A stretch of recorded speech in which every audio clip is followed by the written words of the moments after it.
ಅಸಮಾಧಾನದಲ್ಲಿ ಶೇಖರಣೆ ಆಯ್ತು. ಲೀಡ್ ಇತ್ತು ನಮ್ದು ಖರೆ. ಆದ್ರೆ ಏನು ಮುಳುಗುಂದದ ಆ ಒಗ್ಗಟ್ಟು, ಆ ಕಾಂಗ್ರೆಸ್ಸಿನ ಅಭಿಮಾನ, ಗಟ್ಟಿತನ, KH ಪಾಟೀಲ್ರಿಗೆ, DR ಪಾಟೀಲ್ರಿಗೆ ಏನು ಬೆಂಬಲ ಕೊಡ್ತಿದ್ವಿ, ಅದರಲ್ಲಿ ಸ್ವಲ್ಪ ಕಡಿಮೆ ಆಯ್ತು. ಇನ್ನೂ ಹೆಚ್ಚಿನ ಲೀಡ್ ಕೊಡ್ಬೇಕು ನಾವು ಅಂತಿತ್ತು ನಮಗೆ ಅಂತೇಳಿ ಶೇಖರಣವರು, ದೇಶಪಾಂಡೆ ಅವರು ಬಹಳಷ್ಟು ಚಿಂತೆ ಮಾಡ್ತಾ ಇದ್ರು. ಅದು ಹೋದ ಸಲದ್ದು ಅದೊಂದು ವಿಷಗಾಳಿ. ನಾವೆಲ್ಲ ಏನು ಅಪೇಕ್ಷೆ ಮಾಡಿದ್ವಿ ಆ ರೀತಿ ಆಗಲಿಲ್ಲ. ಬಿಜೆಪಿ ಒಂದು ಬಾರಿ ಆ ಘೋಷಣೆ ತಗೊಂಡು ಅವತ್ತೇನು ಯಡಿಯೂರಪ್ಪನವ್ರಿಗೆ ಒಂದು ಅನುಕಂಪ ಇತ್ತು, ಹಾಗೂ ಆ ಆಂಟಿ ಇನ್ಕಂಬನ್ಸಿ ನಮ್ಮ ಪಕ್ಷಕ್ಕಿತ್ತು. ಅದೆಲ್ಲದಕ್ಕಿಂತ ಹೆಚ್ಚಾಗಿ ಏನು ನಮ್ಮ ರಾಜ್ಯದ ಚುನಾವಣಾ ಒಟ್ಟು ವ್ಯವಸ್ಥೆಯೊಳಗೆ ಮಾಲ್ ಪ್ರಾಕ್ಟೀಸ್, ಹಣದ ಪ್ರಯೋಗ ಅನ್ರಿ, ಉಪಯೋಗ ಅನ್ರಿ, ಬಳಕೆ ಅನ್ರಿ, ದುರ್ಬಳಕೆ ಅನ್ರಿ, ಅದೆಲ್ಲ ಹೋದ ಸಲದ ಚುನಾವಣೆಯ ಪರಿಣಾಮದ ಮೇಲೆ ಬಹಳಷ್ಟು ಪ್ರಭಾವ ಬೀರಿತ್ತು. ಅದರ ಜೊತೆಗಿನ ನಮ್ಮ ಯುವಕರು, ಕಾಂಗ್ರೆಸ್ ಕುಟುಂಬದ ಯುವಕರು ಸಹಿತ ಮನಸ್ಸನ್ನ ಬದಲಾಯಿಸಿಕೊಂಡ್ರು. ಯಾವುದು ಸುಳ್ಳು ಅದನ್ನ ಅವ್ರು ನಂಬ್ಕೊಂಡ್ಬಿಟ್ರು. ಹಾಗಾಗಿ ಕಳೆದ ಸಲದ ಸನ್ನಿವೇಶಕ್ಕೂ ಈ ಸಲದ ಸನ್ನಿವೇಶಕ್ಕೂ ಬಹಳಷ್ಟು ವ್ಯತ್ಯಾಸ ಇದೆ. ದೇಶಪಾಂಡೆ ಅವರು ಮಾತಾಡೋ ಮುಂದೆ ಹೇಳಿದ್ರು, ಅವ್ರಿಗೆ ಟೈಮ್ ಇದ್ದಿದ್ದಿಲ್ಲ, ಅದಿದ್ದಿಲ್ಲ. ಟೈಮ್ ಯಾಕೆ ಇದ್ದಿದ್ದಿಲ್ಲ ಅವ್ರಿಗೆ? 5 ವರ್ಷದಾಗ 1,50,000 ಕೋಟಿ ರೂಪಾಯಿಯ ನಮ್ಮ ರಾಜ್ಯದ ಆಸ್ತಿ, ಸಾರ್ವಜನಿಕ ಸಂಪತ್ತು, ರಾಷ್ಟ್ರದ ಸಂಪತ್ತನ್ನ ಲೂಟಿ ಮಾಡಿದ್ರು. 5 ವರ್ಷದಾಗ 1,50,000 ಕೋಟಿ ರೂಪಾಯಿ ನಮ್ಮ ನಿಮ್ಮೆಲ್ಲರ ಸಂಪತ್ತನ್ನ ಲೂಟಿ ಮಾಡಿದ್ರು. ಇದು ನಾನು ಹೊಟ್ಟೆ ಕಿಚ್ಚಿಗೆ ಹೇಳು ಮಾತಲ್ಲ, ಕಾಂಗ್ರೆಸ್ನವರು ಮಾಡುವ ಅಪವಾದ ಅಲ್ಲ. ನಮ್ಮ ರಾಷ್ಟ್ರದ ಒಬ್ಬ ಅತ್ಯಂತ ಪ್ರಾಮಾಣಿಕ ಜಡ್ಜ್ ಜಸ್ಟಿಸ್ ಸಂತೋಷ್ ಹೆಗಡೆ ಲೋಕಾಯುಕ್ತರಾಗಿ ಏನು ಕೆಲಸ ಮಾಡ್ತಾ ಇದ್ರು. ಯಾರನ್ನ ಬಿಜೆಪಿ JDS ಕೂಡಿ ನೇಮಣಿಕೆ ಮಾಡಿತ್ತೋ ಆ ನ್ಯಾಯಾಧೀಶ ಜಸ್ಟಿಸ್ ಸಂತೋಷ್ ಹೆಗಡೆ ಅವರು 45,000 ಪೇಜಿನ ಪುಟಗಳ ತೀರ್ಪಿನೊಳಗೆ, ಜಜ್ಮೆಂಟ್ನೊಳಗೆ, ಲೋಕಾಯುಕ್ತ ರಿಪೋರ್ಟ್ನೊಳಗೆ ಈ ಅಂಕಿ 1,50,000 ಕೋಟಿ ರೂಪಾಯಿ ಬರ್ತಾರೆ. ಈಗ ಮಾತಾಡೋ ಮುಂದೆ ಹೇಳಿದ್ರು ನೈತಿಕತೆ ಬಗ್ಗೆ. ರಾಜ್ಯದಲ್ಲಿ ರಾಜಕಾರಣ ಅಂದ್ರೆ ಬಿಳಿ ಹೆಂಗೆ ಹಾಕೊಂಡಾರ ಅಂದ್ರೆ ಏನೋ ಕೆಲವು ಮೌಲ್ಯಗಳನ್ನ ಅವರಲ್ಲಿ ನೋಡ್ತಾರ. ಟೊಬ್ಗೆ ಹಾಕೊಂಡ್ರು ಅಂತಂದ್ರೆ ಅದಕ್ಕೇನೋ ಒಂದು ಅವರಲ್ಲಿ ಇಂಥ ಗುಣ ಇರ್ತದ ಅಂತ ಭಾವಿಸ್ಕೊಳ್ತಿರ್ತಾರ. ಸಮಾಜ ಸೇವೆ ಅಂತಂದ್ರೆ ಇಲ್ಲ ಸ್ವಲ್ಪರಪ್ಪ ಮನುಷ್ಯ ಅವ್ರ ಮತ್ತೊಬ್ಬರ ಬಗ್ಗೆ, ಬಡವ್ರ ಬಗ್ಗೆ ಕಾಳಜಿ ಮಾಡ್ತಾರ ಅಂತ ಹಿಂಗೆ ಇಟ್ಕೊಂಡಿರ್ತೇವೆ ಭಾವನಾ. ಆದ್ರೆ ಬಿಜೆಪಿ ಅವರು ಮಾತನಾಡೋ ಮುಂದೆ ಅವ್ರೇನು ಮಹಾತ್ಮ ಗಾಂಧಿಗೆ ರಾಷ್ಟ್ರಾಭಿಮಾನ ಇದ್ದಿದ್ದಿಲ್ಲ ಅಂತೇಳಿ ಹೇಳ್ಕೊಂತ ಮಾತಾಡ್ಕೊಂತ ಚಾಲು ಮಾಡ್ತಾರೆ. ಇವತ್ತಿಗೂ ನೋಡ್ರಿ RSS ಸಭಾದೊಳಗ ಒಂದು ನಮ್ಮ ಭಾರತ ದೇಶದ ಮ್ಯಾಪ್ ಹಾಕಿರ್ತಾರ. ಭಾರತ ದೇಶದ ಮ್ಯಾಪ್ ಅಲ್ಲ, ಅವ್ರ ಆಚೆ ಕಡೆ ಬಾಂಗ್ಲಾದೇಶ ಸೇರಿಸಿಕೊಂಡಿರ್ತಾರ, ಟಿಬೆಟ್ ಪೂರ್ಣ ಸೇರಿಸಿಕೊಂಡಿರ್ತಾರ, ಚೈನಾದ ಕೆಲವು ಭಾಗಗಳನ್ನು ಸೇರಿಸಿಕೊಂಡಿರ್ತಾರ, ಪಾಕಿಸ್ತಾನದ ಭಾಗಗಳನ್ನು ಸೇರಿಸಿಕೊಂಡಿರ್ತಾರ. ಇದು ನಮ್ಮ ದೇಶ ಅಂತ ಹೇಳ್ತಿರ್ತಾರಲ್ಲ. ಈ ದೇಶದ ದೇಶಾಭಿಮಾನಿ, ರಾಷ್ಟ್ರಾಭಿಮಾನಿ ಮಾತು ಹೇಳುವ ಈ ಜನ 5 ವರ್ಷದಲ್ಲಿ ಅವ್ರಿಗೆ ಅಧಿಕಾರ ನೀವು ಕೊಟ್ಟಾಗ ಲೂಟಿ ಮಾಡಿದ್ರು. ಅಷ್ಟೇ ಅಲ್ಲ, ಅದಕ್ಕೆ ಅವರು ಶಿಕ್ಷಣ ಅನುಭವಿಸೋದಕ್ಕೆ ಇದೇ 5 ವರ್ಷದಾಗ ಪ್ರಾರಂಭನೂ ಮಾಡಿದ್ರು. ಮುಖ್ಯಮಂತ್ರಿ ಜೈಲಿಗೆ ಹೋದ್ರು. ಜನಾರ್ದನ್ ರೆಡ್ಡಿ ಇನ್ನು ಜೈಲ್ನಾಗ ಅದಾರ, 1.5 ವರ್ಷ ಆಯ್ತು. ಕಟ್ಟ ಸುಬ್ರಹ್ಮಣ್ಯಂ ಮಗ ಜೈಲಿಗೆ ಹೋದ್ರು. ಯಡಿಯೂರಪ್ಪನವ್ರು ಹಳೆಯರು ಮಕ್ಕಳು ಜೈಲಿಗೆ ಹೋದ್ರು. ಸಂಪಂಗಿ ಜೈಲಿಗೆ ಹೋದ. ಸೋಮಣ್ಣನ ವಿರುದ್ಧ ಕಟ್ಲೆ ಬೇಲ್ ಮೇಲೆ ಹೊರಗದಾರ. ಗೃಹ ಸಚಿವರು, ಹೋಮ್ ಮಿನಿಸ್ಟರ್, ಅವ್ರ ಮೇಲೆ ಕ್ರಿಮಿನಲ್ ಕಟ್ಲೆ. ಅವ್ರಿಗೆ ಯಾರು ಸಲ್ಯೂಟ್ ಹೊಡೆಯುವಂತ PSI ಅದಾನ, ಅವನೇ ಅವ್ರ ಮೇಲೆ ಚಾರ್ಜ್ ಶೀಟ್ ಹಾಕ್ಯಾರ. ಬೇಲ್ ಮೇಲೆ ಹೊರಗದಾರ. ಅಂದ್ರೆ 35 ಮಂದಿ ಮಂತ್ರಿಗಳೊಳಗೆ 15 ಮಂದಿ ಮಂತ್ರಿಗಳ ಮೇಲೆ ಕ್ರಿಮಿನಲ್ ಕಟ್ಲೆ. ಒಂದು 6-8 ಮಂದಿ ಜೈಲಿಗೆ ಹೋಗಿ ಬಂದಾರ. ಒಂದು 5-6 ಮಂದಿ ಆಂಟಿಸಿಪೇಟರಿ ಬೇಲ್ ಮೇಲೆ ಹೊರಗದಾರ. 118 ಮಂದಿ ಬಿಜೆಪಿಯ ಶಾಸಕರೊಳಗ 50 ಮಂದಿ ಮೇಲೆ ಕ್ರಿಮಿನಲ್ ಕಟ್ಲೆ. ಕಾಂಗ್ರೆಸ್ ಸರ್ಕಾರ ಮಾಡಿದ ಕಟ್ಲೆಗಳಲ್ಲವು. ಕಾಂಗ್ರೆಸ್ ಕಾರ್ಯಕರ್ತರು ಅವ್ರ ಮೇಲೆ ಆಪಾದನೆ ಮಾಡಿ, ದೂರು ಸಲ್ಲಿಸಿ, ಕಂಪ್ಲೇಂಟ್ ಕೊಟ್ಟು, ಆ ಕಾರಣಕ್ಕೆ ಅವ್ರ ಮೇಲೆ ಕಟ್ಲೆ ಆಗಿಲ್ಲ. ಅವರು ಸರ್ಕಾರದ ಅಧಿಕಾರಿಗಳೇ, ಅವ್ರ ಸರ್ಕಾರನ ಅವ್ರ ಮೇಲೆ ಕಟ್ಲೆ ಹಾಕಿರ್ತಕ್ಕಂಥ ಬಹುತೇಕ ಈ ಪ್ರಕರಣಗಳೇನದಾವು. ಒಂದೊಂದೇ ನೋಡ್ರಿ ನೀವು. ಆ ರಘುನಾಥ್ ಭಟ್ ಅನ್ನೋರ್ದು ಅವ್ರ ಮನೆಯವ್ರನ್ನ ಮರ್ಡರ್ ಮಾಡ್ಯಾರ. ಅದು ಸ್ಪಷ್ಟವಾಗಿ ಎಲ್ಲರಿಗೂ ಎದ್ದೆದ್ದು ಕಾಣ್ತದೆ. ಆ ಹಾಲಪ್ಪನವ್ರ ಪ್ರಕರಣ ನೋಡ್ರಿ ಎಂಥದ್ದು. ರೇಣುಕಾಚಾರ್ಯರ ಪ್ರಕರಣ ನೋಡ್ರಿ ನೀವು. ಅವ್ರ MLA ಒಬ್ರು ಲೆಜಿಸ್ಲೇಟಿವ್ ಹೋಮ್ನಾಗ, ಶಾಸಕರ ಭವನದಾಗ 5 ಲಕ್ಷ ರೂಪಾಯಿ ಲಂಚ ತಗೊಳ್ಳೋದು. ಲೋಕಾಯುಕ್ತರು ಅವ್ರನ್ನ ರೆಡ್ ಹ್ಯಾಂಡ್ ಹಿಡಿದ್ಬಿಟ್ರು. ಇಲ್ಲಿ ಮಟ್ಟ ಯಾರು ಹಿಡಿತಿದ್ರು? ತಲಾಟಿನ ಹಿಡಿತಿದ್ರು, ಪೊಲೀಸನ್ನ ಹಿಡಿತಿದ್ರು, ಬಹಳ ದೊಡ್ಡವ ಅಂದ್ರೆ ತಹಶೀಲ್ದಾರ್ ಹಿಡಿತಿದ್ರು. ಇಲ್ಲೇ ಇವರು ಅಂದ್ರೆ ಲಂಚ ತಗೊಳ್ಳೋದು ಎಷ್ಟು ವಿಸ್ತೃತ ಮಾಡಿಬಿಟ್ರು ನೋಡ್ರಿ. ಎಲ್ಲಿವರೆಗೆ ಇವತ್ತ ಪರಿಸ್ಥಿತಿ ಬಿಗಡಾಯ್ತದ ಅಂದ್ರೆ, ಯಾರ ಸರ್ಕಾರಿ ನೌಕರ ಹೋದ ಅಂದ್ರೆ ಅವ್ನು ಬೇಕಾದವನ ಇರಲಿ, ವಿರುದ್ಧರ ಮಾಡಿರ್ಲಿ, ಅನುಕೂಲರ ಮಾಡಿರ್ಲಿ, ಯಾರು ಕಳ್ಳಿಗಚ್ಕೊಂಡು ಬೆವರು ಸುರಿಸಿ, ರಕ್ತ ಸುರಿಸಿ ಚುನಾವಣೆಯೊಳಗೂ ಹೋರಾಟ ಮಾಡಿರ್ತಾರೋ ಅವರು ಸಹಜವಾಗಿ ಸತ್ತದಿಂದ ಕೇಳ್ತಾರೆ, ನಮಗಿದೊಂದು ಮಾರ್ಕ್ಸ್ ಕೊಡ್ಬೇಕ್ರಿ ನೀವು. ನಾವೆಲ್ಲ ಇಷ್ಟು ಹೋರಾಟ ಮಾಡೀವಿ, ನಮ್ಮ ಮಾವ ಇಷ್ಟು ಹೋರಾಟ ಮಾಡ್ಯಾನ, ನಮ್ಮ ಕಾಕ ಇಷ್ಟು ಹೋರಾಟ ಮಾಡ್ಯಾನ, ನೀವಂದ್ರೆ ಬಿದ್ದು ಸಾಯ್ತೇವೆ ನಾವು, ಅದಕ್ಕೆ ನಮಗಿದೊಂದು ಮಾಡಿಕೊಡ್ಬೇಕು ಅಂತ ಹೇಳ್ತಾರೆ. ಅವಾಗ ಮಾಡಿಕೊಡ್ರು. ಆದ್ರೆ ಇದ್ರ ಕಾರಣ ಅಂದ್ರೆ ಇಲ್ಲ, ಎಲ್ಲ ಕಡೆ 25,000 ಲಕ್ಷ ನಡೀತಾವು, ನಾನು ನಿನಗೆ ಅಂತೇಳಿ 10,000 ರೂಪಾಯಿದಾಗ ಮಾಡಿಕೊಡ್ತೀನಿ, 10,000 ಮಾಡಿಕೊಡ್ತೀನಿ ಅಂತ ಅಂತಾರ. ಅವಾಗ ಅವ ಸಿಟ್ಟು ಬರ್ತೈತೆ ಅವ್ನಿಗೆ. ಯಾರು ಸ್ವಾಭಿಮಾನಿ ಯಾರು ಇರ್ತಾರ ಅವಂಗ ರೊಕ್ಕ ದೊಡ್ಡದಲ್ಲ, ನಾ ಇವನ್ ಸಲುವಾಗಿ ಇಷ್ಟು ಬಡದಾಡಿದ್ ನಾನು, ಇವನ್ ನನಗೆ ಕೇಳ್ತಾನಲ್ಲ ಅಂತೇಳಿ ಸಿಟ್ಟು ಬರ್ತೈತಿ. ಆತೋಗ ಹೋಗು ಅಂತೇಳಿ, ನಾನು ನಿಮ್ಮ ಬೀಗ ಅಂತ ಬಂದೆ, ನಾನು ನಿಮ್ಮ ಮಾವ ಅಂತ ಬಂದೆ, ನಾನು ನಿನಗೆ ಗುರ್ತು ಅಂತ ಬಂದೆ, ನಾನು ನಿಮ್ಮ ಸಲುವಾಗಿ ಅಂತ ದುಡಿದಿದ್ದೆ ಅಂತ ಬಂದೆ ಅಂತೇಳಿ ಅನ್ಕೊಂತ ಅವ ಹೊರಗೆ ಹೋಗ್ತಾನ. ಅವ್ನು ವಾಪಸ್ ಕರೆಸ್ತಾರ. ಕರೆಸಿ ಯಾಕೆ ಹಂಗ್ಯಾಕೆ ಮಾಡ್ತಿದ್ದೆ, ಬೋಣಿಗೆ ಹೋಮಾರ ನೀನು ಅಂತ ಬಹಳಷ್ಟು ಮಂದಿ ಶಾಸಕರು. ಇದು ನಾವೆಲ್ಲ ತಲೆ ಕೆಳಗೆ ಮಾಡ್ಬೇಕಾಗಿರ್ತಕ್ಕಂಥ ಪರಿಸ್ಥಿತಿ. ಈಗ ನೀವು ಬೆಂಗಳೂರಾಗ ಹೋಗ್ರಿ, ಬೇಕಾದಲ್ಲಿ ಹೋಗ್ರಿ, ಬೆಂಗಳೂರು ಅಂತಲ್ಲ, ಹೋಗಿ ಈ ಸರ್ಕಾರದಾಗ ಪುಕ್ಕಟ ಕೆಲಸ ಹಾಕವನು ಅಂತೇಳಿ ನೀವು ಯಾರು ನೋಡ್ತೀರಿ?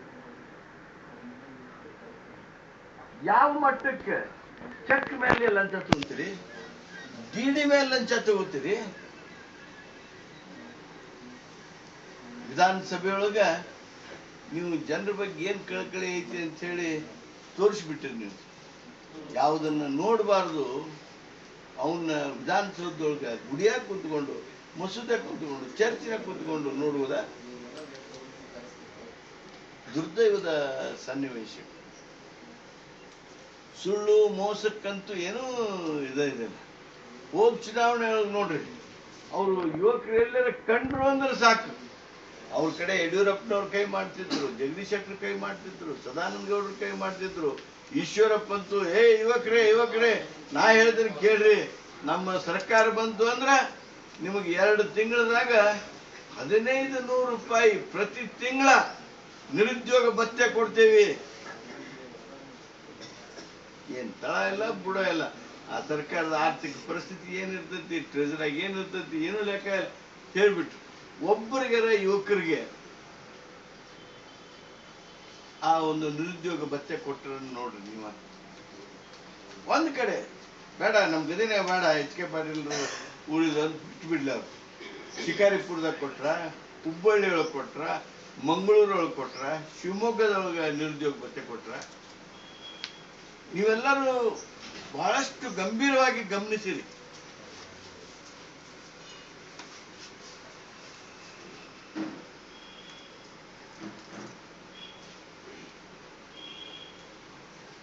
ಬಹಳ ಗಂಭೀರವಾಗಿ ಗಮನಿಸಿದಿರಿ ನೀವು. ಹೋದ ಸಲ APMC ಚುನಾವಣೆ ಬಂತು, ಶಿವಣ್ಣ ಚುನಾವಣೆಗೆ ನಿಂತಿದ್ರು. ಒಂದು ಹೊಸ ಯೋಜನೆ ಬಂದ್ಬಿಡ್ತು, ನಾವು ಚುನಾವಣೆಗೆ APMCಗೆ ವೋಟ್ ಹಾಕ್ರಿ ಅಂತ. ನಾವು ಅಪ್ಪೀಲ್ ಹಿಡ್ಕೊಂಡು ನಾವು ಅಡ್ಡಾಡ್ತೀವಿ. ಅವರು ತಹಸೀಲ್ದಾರ್ ಆಫೀಸ್ನಾಗ ಕುತ್ಕೊಂಡು ರೈತರನ್ನ ಅಲ್ಲೇ ಕರೆಸುವಂತ, ಅರ್ಜಿ ಕೊಡ್ರಿ, ಅರ್ಜಿ ನಿಮ್ಗೆಲ್ಲ ಒಂದು 5 ಎಕರೆದವ್ರಿಗೆ ಅಥವಾ 10 ಎಕರೆದ ಒಳಗಿದ್ದವ್ರಿಗೆ 10,000 ರೂಪಾಯಿ ಲ್ಯಾಂಡ್ ಡೆವಲಪ್ಮೆಂಟ್ಗೆ, ಜಮೀನು ಅಭಿವೃದ್ಧಿಗೆ ನಾವು ಗ್ರಾಂಟ್ ಕೊಡ್ತೇವೆ. ಎಷ್ಟು ಅರ್ಜಿ ತಗೊಂಡ್ರಿ ಹೇಳ್ರಿ? ಬಹುತೇಕ APMC ಮತದಾರರಂದ್ರೆ ಯಾರು? ಜಮೀನ್ ಮಾಲಕರ. ಆ ಜಮೀನ್ ಮಾಲಕರು ಹೋದ್ರು, ಅರ್ಜಿ ಕೊಟ್ರು. ಎಷ್ಟು ಅರ್ಜಿ ಕೊಟ್ರು? ನಾವೆಲ್ಲ ಒಂದ್ ರೀತಿ ಡಿಸ್ಟರ್ಬ್ ಆಗಿದ್ವಿ, ಗಾಬರಾಗಿದ್ವಿ. ಏನಿದೆ ಹಿಂಗ್ ಮಾಡ್ಬಿಟ್ರಲ್ಲ, ಸರ್ಕಾರದ ರೊಕ್ಕ ಹಿಂಗ್ ಕೊಡ್ತೇನಂತಾರಲ್ಲ. ನಾವು ಕೈ ಇಚ್ಚಿಕೊಂತಿದ್ವಿ. ಯಾಕಂದ್ರೆ ಟೀಕಾ ಮಾಡಿದ್ರೆ ಅದರಿಂದ ಅವ್ರು ನೋವು ಮಾಡ್ಕೊಂತಿದ್ರ ಪ್ರಜಾಪ್ರಭುತ್ವದೊಳಗ, ಆರೋಗ್ಯಕರವಾಗಿರ್ತಕ್ಕಂಥ ಪ್ರಜಾಪ್ರಭುತ್ವದೊಳಗ ಅದಕ್ಕೊಂದು ಅರ್ಥ ಇರ್ತೈತಿ. ಆದ್ರೆ ಅವ್ರು ಅದು ಯಾವುದನ್ನು ಹಚ್ಕೊಂಡಿದ್ದಿಲ್ಲ. ಏನ್ ಮಾಡಿದ್ರು? APMC ಚುನಾವಣೆ ಊರಿಗೆ ಒಬ್ಬ ಕೊಡ್ತೇವಿ ಅಂತ ಮಾಡಿದ್ರು. ಅದನ್ನ ಲಾಟ್ರಿ ಹಾಕಿದ್ರು, ಏನೋ ಹಾಕಿದ್ರು. ಅಂದ್ರೆ ಮೋಸ ಮಾಡೋದಕ್ಕೆ ಯಾವುದಕ್ಕೂ ಹಿಂಗ್ ನೋಡ್ಲಿಲ್ಲ. ನಿಮ್ಗ ಸ್ವಲ್ಪ ಆಸ್ತಿ ಇದ್ದವ್ರಿಗೆ ಹಿಂಗ್ ಮೋಸ ಮಾಡಿದ್ರು. ಬಡವ್ರಿಗೆ ಹೇಳಿದ್ರು. ಪಾರ್ಲಿಮೆಂಟ್ ಚುನಾವಣೆ, ಲೋಕಸಭಾ ಚುನಾವಣೆ ಬಂದಿತ್ತು. ಏನ್ ಹೇಳಿದ್ರು ಅವಾಗ? ನೀವು ಬಡವರು ಹೆದರ್ಬೇಡ್ರಿ, ನೀವು ನಿಮ್ದೇನು APL ಕಾರ್ಡ್ ಐತಿ ಅಥವಾ ನಿಮ್ಗೆ ಯಾವ್ದೋ ಕಾರ್ಡ್ ತಪ್ಪು ಬಂದೈತಲ್ಲ, ಚಿಂತೆ ಮಾಡಬೇಡ್ರಿ, ನೆಮ್ಮದಿ ಕೇಂದ್ರ ತೆಗೆದೀವಿ. ಎಲ್ಲ ನೆಮ್ಮದಿ ಕೇಂದ್ರದ ಮುಖಾಂತರ ಯಾರ್ಯಾರಿಗೆ APL ಐತಿ ಎಲ್ಲರಿಗೂ BPL ಕಾರ್ಡ್ ಕೊಟ್ಬಿಟ್ರಿ. ಅದು ಪಾರ್ಲಿಮೆಂಟ್ ಚುನಾವಣೆ ಇನ್ನು ಮುಗಿದ, ರಿಸಲ್ಟ್ ಆಗಿಲ್ಲ, ಮತ ಎಣಿಕೆ ಆಗಿಲ್ಲ. ಆಗ್ಲೇ ಆ ನೆಮ್ಮದಿ ಕಾರ್ಡ್ ಏನ್ ಕೊಟ್ಟಿದ್ರಲ್ಲ ಅಷ್ಟು ಕ್ಯಾನ್ಸಲ್ ಮಾಡ್ಬಿಟ್ಟು, ನೆಮ್ಮದಿ ಕಾರ್ಡ್ ಕ್ಯಾನ್ಸಲ್ ಮಾಡಿದ್ರು. APMC ಇಲೆಕ್ಷನ್ನಾಗ ಹಿಂಗ ಸುಳ್ಳು ಹೇಳಿದ್ರು, ಮೋಸ ಮಾಡಿದ್ರು. ಯುವಕರಿಗೆ 1500 ಕೊಡ್ತೀನಿ ಅಂದು ಮೋಸ ಮಾಡಿದ್ರು. ಒಂದ್ಸಲ ಅಂತಲ್ಲ, 2 ಸಲ ಅಂತಲ್ಲ, ಈ ರೀತಿಯಾಗಿ ಜನರನ್ನ ಮೋಸ ಮಾಡ್ತಾ ಅವರು. ನನಗೆ ಒಬ್ರು ಬುದ್ಧಿವಂತರು ಒಂದು ಚೀಟಿ ಕಳಿಸಿದ್ರು. ಏನ್ರಿ ಪಾಟೀಲ್ರ, ನೀವು ಹಳೆವ ಹೇಳಕತ್ತೀರಿ, ಈಗ ನಿನ್ನೆ ಮೊನ್ನೆ ಧನಂಜಯ ಕುಮಾರ್ 100 ಕೋಟಿ ರೂಪಾಯಿ ಆದ್ವಾನಿಗೆ ಕೊಟ್ಟಿದ್ದು ಹೊಸ ಸುದ್ದಿ ಐತಿ, ಅದನ್ನ ನನಗೆ ಹರಿರಲ್ಲ. ನೋಡ್ರಿ, ಒಬ್ಬ ನಾವು ತಿಳ್ಕೊಂಡೇವಿ ರಾಷ್ಟ್ರ ನಾಯಕ ಆದ್ವಾನಿ ಅಂತೇಳಿ. ಆ ರಾಷ್ಟ್ರ ನಾಯಕರಿಗೆ ಯಡಿಯೂರಪ್ಪನವರು ಒಂದು 100 ಕೋಟಿ ರೂಪಾಯಿ ಲಂಚ ಕೊಟ್ಟಿದ್ದನ್ನ ಖಂಡಿತವಾಗಿ ಸಾರ್ವಜನಿಕವಾಗಿ ಅವ್ರು ಹೇಳ್ತಾರೆ. ನಾವು ಧನಂಜಯ ಕುಮಾರನ ಧೈರ್ಯ ಅಂತೂ ವೈಯಕ್ತಿಕವಾಗಿ ಮೆಚ್ಚಿಸ್ತೀವಿ.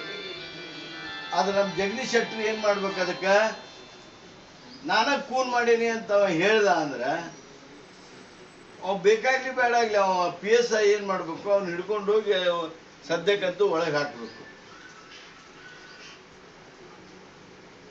ಧನಂಜಯ ಕುಮಾರ್ ಮೇಲೆ ತಕ್ಷಣ ಕಟ್ಲೆ ಹಾಕ್ಬೇಕು. ಹೆಂಗ ಲಂಚ ತಗೊಳ್ಳೋದು ಗುನ್ನೆನೋ, ಲಂಚ ಕೊಡುವುದೂ ಗುನ್ನೆನ. ಧನಂಜಯ ಕುಮಾರ್ನ ಅರೆಸ್ಟ್ ಮಾಡಬೇಕು, ಆದ್ವಾನಿ ಅವ್ರ ಮೇಲೆ ತನಿಖೆ ಮಾಡಬೇಕು. ಅವ್ರಿಗೆ ಎಷ್ಟರ ನಾಚಿಕೆ ಐತಂತೀರ. ಈಗಲೂ ಅವರು ತಮ್ಮ ಒಬ್ಬರ ಮೇಲೆ ಒಬ್ರು ಕೆಸರು ಚೆಲ್ಕೊಂತ ಇದ್ದಾರೆ ಹೊರತು ಯಾವುದೇ ರೀತಿಯಾಗಿರ್ತಕ್ಕಂಥ ನಾಚಿಕೆಯನ್ನ ಬಿಟ್ಟು ರಾಜಕಾರಣದಲ್ಲಿ ಇವತ್ತು ಇದ್ದಾರೆ. ಅವ್ರಿಗೆ ತಕ್ಕದಾಗಿರ್ತಕ್ಕಂಥ ಶಾಸ್ತಿ ಮಾಡಬೇಕು. ನಾವೆಲ್ಲ ಹೇಳ್ತೀವಿ ಕಾಂಗ್ರೆಸ್ನವರು ಬಡವರ ಪರ, ನಾವು ಬಡವರ ಪರ ಅಂತ ಹೇಳ್ಬೋದಕ್ಕೆ ನಮ್ಗೆ ಒಂದು ದೊಡ್ಡ ಸಾಧನೆಗಳದಾವ. ನಮ್ಮ ಇಲ್ಲಿ ಮುಳುಗುಂದಾಗ 600 ಮನೆ ಕಟ್ಟಿಸಿದ್ರು. ಸನ್ಮಾನ್ಯ ಬಡ್ನಿ ಅವರು, ದೇಶಪಾಂಡೆ ಅವರು, ಶಿವಣ್ಣ ಇವರೆಲ್ಲರೂ ಕೂಡ್ಕೊಂಡು ಏನು ಮಾನ್ಯ ಸಹೋದರರಾದ DR ಪಾಟೀಲ್ ಜೊತೆಗೆ ಶ್ರೀಶೈಲಂ ಅವರು ರಾಜೀವ್ ಗಾಂಧಿ ಹೌಸಿಂಗ್ ಕಾರ್ಪೊರೇಷನ್ ಮುಖ್ಯಸ್ಥರ ಜೊತೆ ಕೂತು 10 ಹಲವು ಬಾರಿ ಮೀಟಿಂಗ್ ಮಾಡಿ ನಿಮ್ಮಲ್ಲಿ ಒಂದು ಉತ್ತಮವಾಗಿರ್ತಕ್ಕಂಥ ಬಡಾವಣೆ ಆಗೋದಕ್ಕೆ ಕಾರಣ ಅದು. ನಾವು ಮುಳುಗುಂದಾಗ 600 ಕಟ್ಸಿದ್ವಿ, ಗದಗಿನಾಗ 9,000 ಕಟ್ಸಿದ್ವಿ, ಗದಗ ಮತಕ್ಷೇತ್ರದೊಳಗೆ 14,000 ಕಟ್ಸಿದ್ವಿ, ರಾಜ್ಯದೊಳಗೆ 10 ಲಕ್ಷ ಮನೆ ಕಟ್ಟಿದ್ವಿ ನಾವು 5 ವರ್ಷದಾಗ. ಆದ್ರೆ ಬಿಜೆಪಿಯವರು ನಾವು ಎಷ್ಟು ಕಾಲೋನಿಗಳನ್ನು ಕಟ್ಟೇವಿ ಅಷ್ಟು ಮನಿ ಕಟ್ಟಿಸ್ಲಿಲ್ಲ. ತಮ್ಮ ಮನಿ ಕಟ್ಟಿಸ್ಕೊಂಡಿರ್ಬೋದು ಅವರು, ತಾವು ಶಾಸಕರಾದವರು, ಮಂತ್ರಿ ಆದವರು, ಭಾಷಕರ. ಆದ್ರೆ ಬಡವರು ಮನಿ ಕಟ್ಟಿಸ್ಲಿಲ್ಲ. ನಾವು ವಿಶೇಷವಾಗಿರ್ತಕ್ಕಂಥ ಬಡವರ ಸೇವೆ ಮಾಡಿದ್ವಿ, ಅವರು ಅದರಿಂದ ದೂರ ಉಳಿದ್ರು. ಈ ಎಲ್ಲ ಹಿನ್ನೆಲೆಯೊಳಗ ನೀವು ನನಗೆ ಆಶೀರ್ವಾದ ಮಾಡಬೇಕು, ಕಾಂಗ್ರೆಸ್ಗೆ ಆಶೀರ್ವಾದ ಮಾಡಬೇಕು ಅಂತೇಳಿ ಕೇಳುವಂತ ಈ ಸಂದರ್ಭದಲ್ಲಿ 30 ವರ್ಷದಿಂದ ಸಾರ್ವಜನಿಕ ಬದುಕಿನಲ್ಲಿ ನಾನಿದ್ದೇನೆ. ನನ್ನ ಪೂಜ್ಯ ತಂದೆ KH ಪಾಟೀಲ್ರು, ನನ್ನ ಸಹೋದರರಾದ ಸನ್ಮಾನ್ಯ DR ಪಾಟೀಲ್ರು, ಅವರಿಗೆ ತಾವು ಬಹಳಷ್ಟು ಸಂದರ್ಭಗಳಲ್ಲಿ, ರಾಜಕೀಯ ಸಂದರ್ಭಗಳಲ್ಲಿ ಶಕ್ತಿ ಕೊಟ್ಟವರು, ಬಲ ಕೊಟ್ಟವರು. ನಮ್ಮ ರಾಜಕೀಯ ಸಂಬಂಧಗಳು ಹೆಂಗಾಗ್ಯಾವ ಅಂದ್ರೆ ಒಂದು ರೀತಿ ಕೌಟುಂಬಿಕ ಸಂಬಂಧಗಳಾಗ್ಯಾವ. ಬಹಳಷ್ಟು ಸಂಬಂಧ ಗಾಢವಾಗಿ ನಾವು ಇಟ್ಕೊಂಡಿದ್ದೇವೆ. ಹೋದ ಚುನಾವಣೆಯೊಳಗೆ ಸ್ವಲ್ಪ ಹೆಚ್ಚು ಕಡಿಮೆ ಆಗಿ ಯಾರು ನಮಗೆ ವೋಟ್ ಹಾಕಲ್ದವ್ರು ಇದ್ರೆ ಯಾವ್ದರ ಕಾರಣಕ್ಕೆ ಅವ್ರು ಯಾರು ನಮ್ಮಿಂದ ದೂರ ಇರಬೇಕಾಗಿರ್ತಕ್ಕಂಥ ಅವಶ್ಯಕತೆ ಇಲ್ಲ. ನೀನು ಯುವಕ ಇವತ್ತು ನನಗೆ ವೋಟ್ ಹಾಕಿರ್ಲಿಕ್ಕಿಲ್ಲ, ಆದ್ರೆ ನಿಮ್ಮಪ್ಪ ನಮ್ಮಪ್ಪಗೆ ವೋಟ್ ಹಾಕ್ಯಾನ, ನಿಮ್ಮ ಅಣ್ಣ ನಮ್ಮ ಅಣ್ಣಗೆ ವೋಟ್ ಹಾಕ್ಯಾನ. ನೀನು ಹೊರಗಿನವಲ್ಲ, ನಿನ್ನ ಋಣ ನಿಮ್ಮ ಕುಟುಂಬದ ಋಣ ನಮ್ಮ ಕುಟುಂಬದ ಮೇಲೆ ಒಂದಿನ ಒಂದು ರೀತಿಯಿಂದ ಐತಿ. ಆದ್ರಿಂದ ಯುವಕರು ಯಾರು ನಮ್ಮಿಂದ ದೂರ ಇದ್ರಿ, ನಮಗೆ ಮತ ಹಾಕಿರ್ಲಿಲ್ಲ, ಅವ್ರು ಯಾರು ದೂರ ಇರುವಂತ ಕಾರಣ ಇಲ್ಲ. ತಾವು ದಯಮಾಡಿ ಕಾಂಗ್ರೆಸ್ಗೆ ವಾಪಸ್ ಬರಬೇಕು, ಕಾಂಗ್ರೆಸ್ ಅನ್ನ ಬೆಂಬಲಿಸಬೇಕು. ಈ ಬರುವ ದಿವಸಗಳಲ್ಲಿ ಒಂದು ಆದರ್ಶವಾಗಿರ್ತಕ್ಕಂಥ ಮತಕ್ಷೇತ್ರ ಮಾಡೋದಕ್ಕೆ ನನಗೆ ತಾವು ಬಲಪಡಿಸಬೇಕು. ನಾನು ಒಂದು ಮಾತು ತಮಗೆ ಅತ್ಯಂತ ಪ್ರಾಮಾಣಿಕವಾಗಿ ಹೇಳೋದಕ್ಕೆ ಬಯಸ್ತೇನೆ. ನನಗೆ ನಿಮ್ಮೆಲ್ಲರ ಆಶೀರ್ವಾದದಿಂದ ಬಹಳಷ್ಟು ಅನುಭವ ಸಿಕ್ಕದ. ನನಗೆ ದೇಶದ ಅತ್ಯಂತ ಉನ್ನತ ವೇದಿಕೆಗಳಲ್ಲಿ ಪಾಲ್ಗೊಳ್ಳುವ ಅವಕಾಶ ನನಗೆ ಸಿಕ್ಕದು. ಅತ್ಯಂತ ಎತ್ತರದ ವ್ಯಕ್ತಿ ಜೊತೆಗೆ ಚರ್ಚೆ ಮಾಡ್ತಕ್ಕಂಥದ್ದು, ವಾದ ವಿವಾದ ಮಾಡ್ತಕ್ಕಂಥದ್ದು, ನನ್ನ ಮಾತಿಗೆ ಅವ್ರನ್ನ ಒಪ್ಪಿಸ್ತಕ್ಕಂಥದ್ದು, ಅವರು ಅನಿವಾರ್ಯವಾಗಿ ನನಗೆ ಹೇಳುವಂತ ಪ್ರಸಂಗಗಳು. ದೇಶದ ಪ್ರಧಾನಮಂತ್ರಿ, ದೇಶದ ರಾಷ್ಟ್ರಪತಿ, ನಮ್ಮ ಕಾಂಗ್ರೆಸ್ ಪಕ್ಷದ ಅಧ್ಯಕ್ಷರ ಮೊದಲು ಮಾಡಿ ಅವ್ರು ಹೇಳಿದ್ದನ್ನ ನಾವು ಒಪ್ಪೋದಿಲ್ಲ ಅದಕ್ಕೆ ಅಂತ ನಾನು ಹೇಳುವಂತ ವೇದಿಕೆಗಳು. ಇಲ್ಲ ಪಾಟೀಲ್ ಹೇಳಿದ್ದ ಬರೋಬ್ಬರಿ ಐತಿ, ಅದನ್ನ ನಾವು ಮಾರ್ಪಡಿಸೋಣ ಅಂತೇಳಿ ಅವರು ಅಂದಿರ್ತಕ್ಕಂಥ ಮಾತುಗಳು. ಅಂತ ವೇದಿಕೆಗಳಿಗೂ ಸಹಿತ ನನಗೆ ಅನುಭವ ಪಡಿತಕ್ಕಂಥ ಒಂದು ಅವಕಾಶಗಳು, ಸೌಭಾಗ್ಯ ನಿಮ್ಮೆಲ್ಲರ ಆಶೀರ್ವಾದದಿಂದ ನನಗೆ ಬಂದಿತ್ತು. ನೀರಾವರಿ ಅಂತ ದೊಡ್ಡ ಖಾತೆ ನನಗೆ ಲಭ್ಯ ಆಗಿತ್ತು. ನಿಮ್ಗೆಲ್ಲರಿಗೂ ಗೊತ್ತಿದೆ, ನಾನು ನಂಬರ್ 3 ಇನ್ ದಿ ಕ್ಯಾಬಿನೆಟ್ ಇದ್ದೆ. ರಾಜ್ಯ ಸಚಿವ ಸಂಪುಟದೊಳಗೆ 3ನೇ ನಂಬರ್ ಇದ್ದೆ ನಾನು. ಮುಂಜಾನೆ ದೇಶಪಾಂಡೆ ಅವರ ವಾರ್ಡದೊಳಗೆ ನಡೆದ ಒಂದು ಸಭೆಯೊಳಗೆ ಹೇಳ್ತಿದ್ದೆ, ನಾನು 3ನೇ ನಂಬರ್ ಇದ್ದೆ. 1ನೇ ನಂಬರ್ SM ಕೃಷ್ಣ ಇದ್ರು, 2ನೇ ನಂಬರು ಮಲ್ಲಿಕಾರ್ಜುನ್ ಖರ್ಗೆ ಅವರಿದ್ರು, 3ನೇ ನಂಬರು ನಾ ಇದ್ದೆ. ಹೋದ ಸಲ ನೀವು ಇಲೆಕ್ಷನ್ನಾಗ ನನ್ನ ಆರ್ಚ್ ಕಳಿಸ್ಬಿಟ್ಟಿದ್ರಿ ಅಂದ್ರೆ ಈಗ ಸ್ನೇಹಿತರು ಹೇಳಿದ್ರಲ್ಲ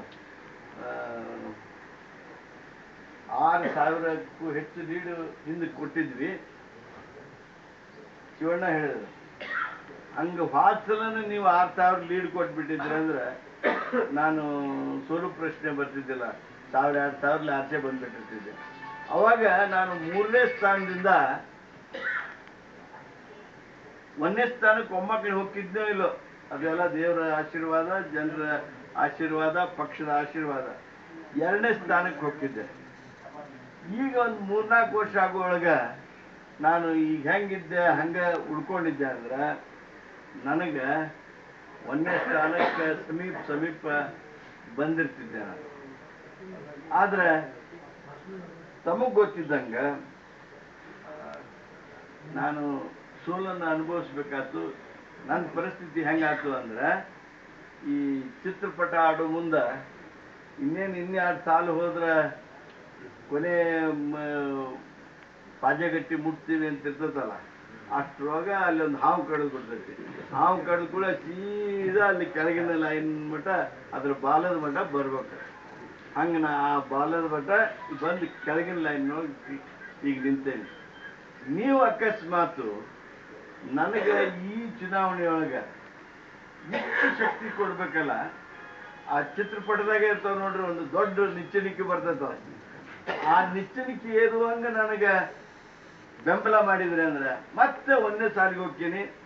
ನನ್ನ ಪ್ರಯತ್ನದಿಂದ, ನಿಮ್ಮ ಆಶೀರ್ವಾದದಿಂದ ಮುಂದೆ ಏನೇನು ಅವಕಾಶಗಳನ್ನ ಪಡೆದು ನಮ್ಮ ಭಾಗದ ಸೇವೆ ಮಾಡೋದಕ್ಕೆ ಪ್ರಯತ್ನ ಮಾಡ್ತೀನಿ.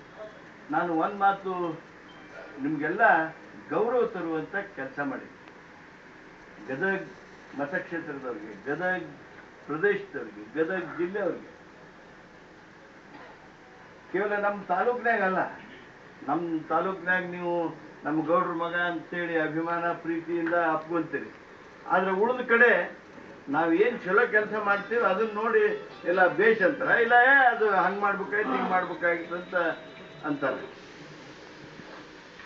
ಆಲ್ಮಟ್ಟಿ ಅಂತ ದೊಡ್ಡ ಯೋಜನೆ ಯಾರಿಗೂ ಮುಗ್ಸಕ್ಕಾಗಿರ್ಲಿಲ್ಲ, ಬಹಳ ತೊಂದರೆ ಇದ್ದು. ಆದ್ರೆ ಆ ಯೋಜನೆಯನ್ನ ಮುಗಿಸ್ತಕ್ಕಂತ ಒಂದು ದೊಡ್ಡ ಕೆಲಸ, ಆಲ್ಮಟ್ಟಿಯಲ್ಲಿ ನೀರು ನಿಲ್ಲಿಸುವಂತ ಕೆಲಸ ನಾನು ಮಾಡೋದಕ್ಕೆ ಸಾಧ್ಯ. ನಿಮ್ಗೆಲ್ಲರಿಗೂ ಗೊತ್ತೈತಿ, ರೈತರಿಗೆ ಹೈಕೋರ್ಟ್ ಪೀಠ ಧಾರವಾಡಕ್ಕೆ ಆಗ್ಬೇಕು ಅಂತೇಳಿ 25-30 ವರ್ಷದಿಂದ ಹೋರಾಟ ಇತ್ತು. ಆದ್ರೆ ಯಾರಿಗೂ ಮಾಡಕ್ಕಾಗಿದ್ದಿಲ್ಲ. ನಾನು ಕಾನೂನು ಸಚಿವ ಆದಾಗ ಮಾತ್ರ ಆ ಕೆಲಸ ಸಾಧನೆ ಆಯ್ತು. ಆ ಎಲ್ಲ ಸಾಧನೆಗಳನ್ನು ನಾನು ನನ್ನ ಗಮನದಲ್ಲಿಟ್ಕೊಂಡು ನಮ್ಮ ಭಾಗದಲ್ಲಿ ಹೊಸ ವಿನೂತನವಾಗಿರ್ತಕ್ಕಂಥ ಕಾರ್ಯಕ್ರಮವನ್ನು ರೂಪಿಸುವ ಆಲೋಚನೆಗಳು, ಕನಸುಗಳು ಇವತ್ತು ನನ್ನ ತಲೆಯೊಳಗೂ ಅದಾವ. ನಾನು ಶುದ್ಧ ನೀರಿನ ಘಟಕದ ಯೋಜನೆಯನ್ನ ಪ್ರಾರಂಭ ಮಾಡಿದೆ. ಮೊದಲು ನನ್ನ ಬಾಜುಕಿದ್ ನಮ್ಮ ಗೆಳೆಯರ ದೇಶಪಾಂಡೆ ಅವರು, ಗೌಡ್ರ ನೋಡ್ರಿ ಅದು 10 ಪೈಸಾಕ್ಕೆ 1 ಲೀಟರ್ ಕೊಡಾಕತ್ತೀರಿ, ನೋಡೋದು ಏನು ಎಕನಾಮಿಕ್ಸ್ ವರ್ಕ್ ಹಾಕತ್ತೋ ಇಲ್ಲೋ ಅಂತೇಳಿ ಅದನ್ನ ಪೆನ್ ತೊಗೊಂಡು ಅವರು ಲೆಕ್ಕ ಮಾಡ್ತಿದ್ರು, ಅದು ಎಷ್ಟು ನುಕ್ಸಾನ್ ಆಗುತ್ತೆ, ಎಷ್ಟು ಲಾಭ ಆಗುತ್ತೆ ಅಂತೇಳಿ. ನಾವೊಂದು ಛಲ ತೊಟ್ಟಿದ್ದೆ ಅವತ್ತು. ನಮ್ಮ ಗದಗಿಗೆ ಕುಡಿಯೋ ನೀರಿಂದ ಬಹಳ ತೊಂದರೆ ಇದೆ. ಆ ತೊಂದರೆ ಇದ್ದಾಗ್ಯೂ ಸಹಿತ ನಂದು ಛಲ ಏನಿತ್ತು ಅಂದ್ರೆ ನಮ್ಮ ದೇಶದೊಳಗ 2 ವರ್ಗ ಸ್ಥಾಪನೆ ಆಗ್ಬಿಟ್ಟವು. ಒಂದು ಶುದ್ಧ ಕುಡಿಯೋ ನೀರು ಕುಡಿಯುವಂತ ವರ್ಗ, ಈ ಬಾಟಲ್ ನೀರು ಅಂತೀವಲ್ಲ, ಆ ಬಾಟಲ್ ನೀರು 15 ರೂಪಾಯಿ ಲೀಟರ್. ದೊಡ್ಡ ಸಾಹುಕಾರ ಕುಡಿತಾರ, ಬಡ್ಡಿ ಸಾಹುಕಾರ ಅಂತ ಸಾಹುಕಾರ ಕುಡಿಯಂಗಿಲ್ಲ. ಅಮಿತಾಬ್ ಬಚ್ಚನ್, ಐಶ್ವರ್ಯ ರಾಯ್, ಸಚಿನ್ ತೆಂಡೂಲ್ಕರ್, ಟಾಟಾ, ಬಿರ್ಲಾ, ಅಂಬಾನಿ,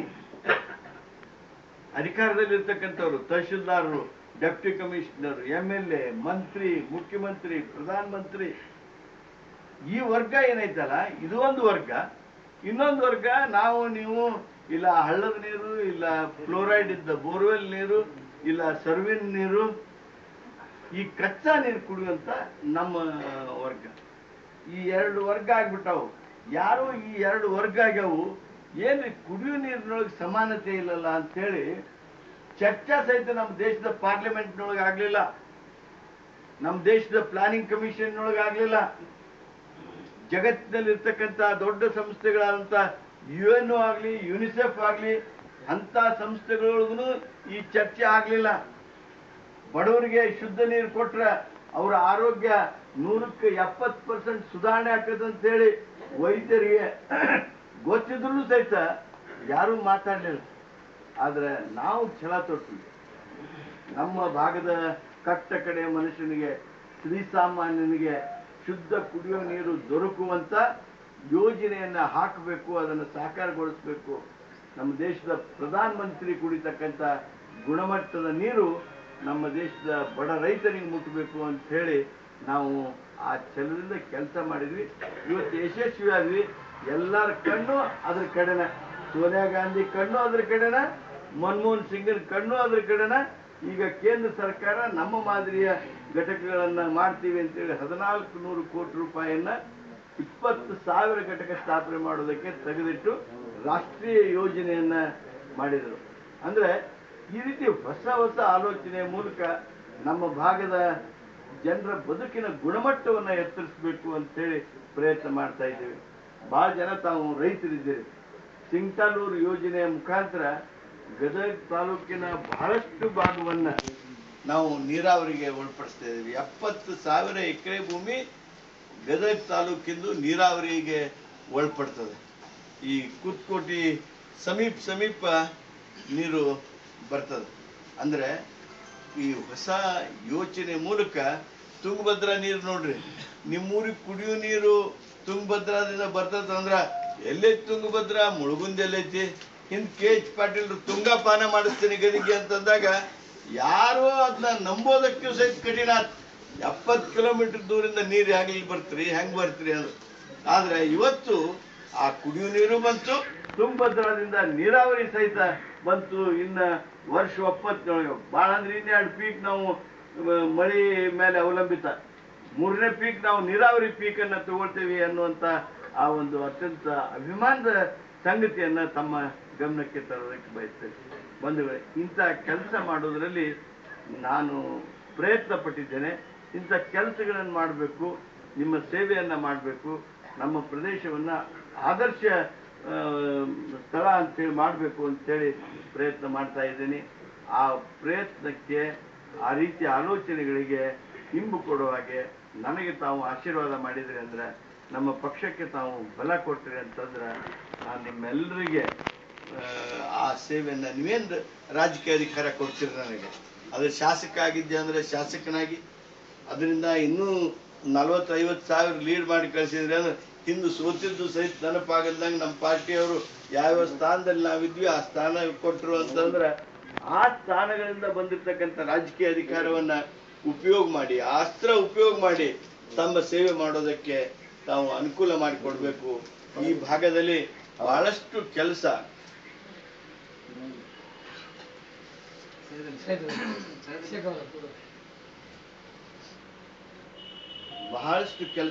ಆಗ್ಬೇಕಾದದ್ದಿವೆ. ಅವೆಲ್ಲವುಗಳನ್ನ ನಾನು ಅಟೆಂಡ್ ಮಾಡೋದಕ್ಕೆ, ಅವೆಲ್ಲವುಗಳಿಗೆ ನಾವು ಗಮನ ಹರಿಸೋದಕ್ಕೆ ನನಗೆ ತಾವು ಆಶೀರ್ವಾದ ಮಾಡಿ ತಾವು ನನ್ನ ಜಯಶಾಲಿಯನ್ನಾಗಿ ಮಾಡಬೇಕು. ಇಷ್ಟು ದೊಡ್ಡ ಸಂಖ್ಯೆಯಲ್ಲಿ ನೀವು ಎಲ್ಲ ಹಿರಿಯರು ಸೇರಿ ಏನು ನೀವು ಇಲ್ಲಿ ಬಂದಿರಿ ಅಂದ್ರೆ ನನಗಾಗಿ ಆಶೀರ್ವಾದ ಮಾಡೋದಕ್ಕೆ ಬಂದಿರಿ. ಆದರೆ ಕೇವಲ ನಿಮ್ಮ ಮತಗಳಲ್ಲ, ಬರೀ ನಿಮ್ಮ ಮುಳುಗುಂದದ ಮತ ಅಲ್ಲ. ಮುಳುಗುಂದಾಗ ನೀರು ಕೊಡಬೇಕು ಅಂತ ಕೇಳಿದೆ. ನೀವು ಮುಳುಗುಂದಾರು ಅಂದ್ರೆ ಗದಗಿನ್ಯಾಗ ನಿಮ್ಮದಾಗಿರ್ತಕ್ಕಂಥ ಪ್ರಭಾವ ವಲಯಗಳದಾವ. ಮುಳುಗುಂದಾಗ ಇಲ್ಲೇ ಪ್ರಾಮಿನೆಂಟ್ ಅದಾರ ಅಂದ್ರೆ ಇಲ್ಲಿ ನಿಮಗೆ ಒಂದು 100 ವೋಟ್ ಹಾಕ್ಸೋ ಶಕ್ತಿ ಇದ್ರೆ ಗದಗಿನ್ಯಾಗ 200 ವೋಟ್ ಹಾಕ್ಸೋ ಶಕ್ತಿ ಐತಿ ನಿಮಗೆ. ನಿಮ್ಮ ಮುಳುಗುಂದ ಅಲ್ದನ ಗದಗ ಹಾಗೂ ಇನ್ನಿತರ ಪ್ರದೇಶಗಳಲ್ಲಿ ಈಗ ಚಿಂಚಲಿ, ಕಲ್ಲೂರು, ನೀಲ್ಗುಂದ, ಈಗ ನಮ್ಮ ಸಾಹುಕಾರರಿಗೇನು ನಾವು ಹೇಳಬೇಕಾ, ಅವರ ಮನಸ್ಸು ಬರುವಂಗೆ ಮಾಡ್ಬೇಕಾದ್ರೆ ನಾವು ಮುಳುಗುಂದವ್ರನ್ನ ಯಾರನ್ನ ಕರ್ಕೊಂಡು ಹೋಗ್ಬೇಕು. ಅಂದ್ರೆ ಅಷ್ಟು ಅವ್ರ ಜೊತೆಗೆ ಆತ್ಮೀಯ ಸಂಬಂಧಗಳನ್ನ ಇಟ್ಕೊಂಡಿರಿ. ನಮ್ಮ ಭಾಗದ ಹಳ್ಳಿಯಲ್ಲಿ ತಾವು ಸಂಬಂಧ ಇಟ್ಕೊಂಡಿರಿ, ಗದಗಿನಲ್ಲಿ ಸಂಬಂಧ ಇಟ್ಕೊಂಡಿರಿ, ಸಹಕಾರಿ ಸೇವೆ ಮೂಲಕ ಸಂಬಂಧ ಇಟ್ಕೊಂಡಿರಿ. ಆದ್ರಿಂದ ನಿಮ್ಮೆಲ್ಲರ ಪ್ರಯತ್ನ ಕೇವಲ ಮುಳುಗುಂದಲ್ಲ, ಮುಳುಗುಂದ ಮೀರಿ ಬೇರೆ ಬೇರೆ ನಮ್ಮ ಮತಕ್ಷೇತ್ರದ ಗ್ರಾಮಗಳಲ್ಲಿ, ಶಹರದಲ್ಲಿ ತಮ್ಮ ವಿಶೇಷ ಪ್ರಯತ್ನ ಆಗಬೇಕು. ಆ ಶ್ರಮವನ್ನು ವಹಿಸಿ ನನ್ನನ್ನು ಈ ಸಲ ಜಯಶಾಲಿಯನ್ನಾಗಿ ಮಾಡಬೇಕು ಅಂತೇಳಿ ಕೈ ಮುಗಿದು ಕೇಳಿ